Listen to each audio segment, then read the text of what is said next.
Oscar Wilde, The Picture of Dorian Gray, Part 118.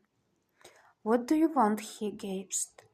"Keep quiet," said the man. "If you stir, I shoot you."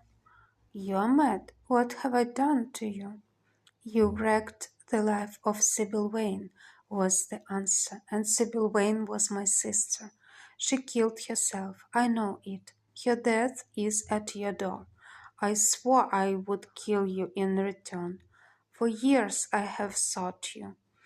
I had no clue, no trace. The two people who could have described you were dead.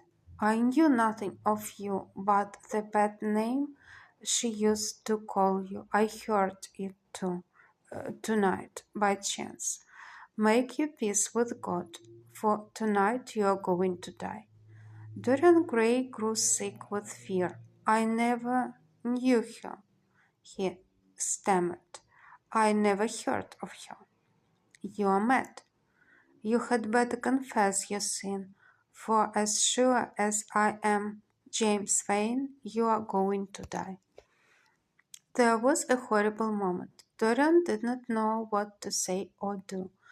"Down on your knees," growled the man. "I give you 1 minute to make your peace, no more. I go on board tonight for India, and I must do my job first. 1 minute, that's all." Dorian's arms fell to his side. Paralyzed with terror, he did not know what to do. Suddenly a wild hope flashed across his brain. "Stop!" he cried. "How long ago is it since your sister died? Quick, tell me."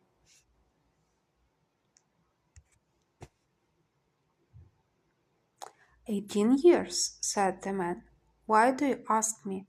What do years matter?" 18 years? Laughed Dorian Gray with a touch of triumph in his voice. 18 years?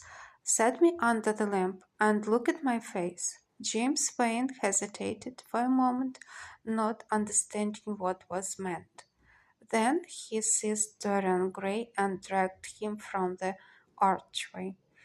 Dim and wavering as was the wind-blown light, yet it served to show him the hideous error, as it seemed, into which he had fallen, for the face of the man he had sought to kill had all the bloom of boyhood, all the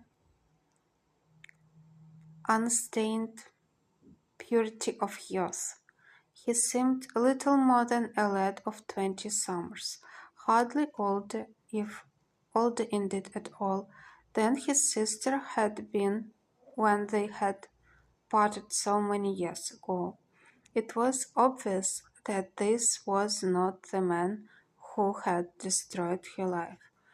He loosened his hold and reeled back. My God," he cried, "and I would have murdered you."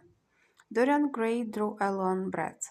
"You have been on the brink of committing a terrible crime, my man," he said, looking at him sternly. "Let this be a warning to you not to take vengeance into your own hands." "Forgive me, sir," muttered James Vane. "I was deceived. A chance word I heard in that damned den set me on the wrong track." "You had better go home and put that pistol away, or you may get into trouble," said Dorian, turning on his heel and going slowly down the street. James Vane stood on the pavement in horror. He was trembling from head to foot. After a little while, a black shadow that had been creeping along the dripping wall moved out into the light and came close to him with stealthy footsteps. He felt a hand laid on his arm and looked round with a start. It was one of the women who had been drinking at the bar. "Why didn't you kill him?" she hissed out, putting her haggard face quite close to his. I knew you were following him when you rushed out from Daly's. You fool, you should have killed him. He has lots of money, and he is as bad as bad. He is not the man I am looking for, he answered, and I want no man's money. I want a man's life. The man whose life I want must be nearly 40 now. This one is little more than a boy. Thank God I have not got his blood upon my hands. The woman gave a bitter laugh. Little more than a boy, she sneered. Why, man, it's not of 18 years since Prince Charming made me what I am.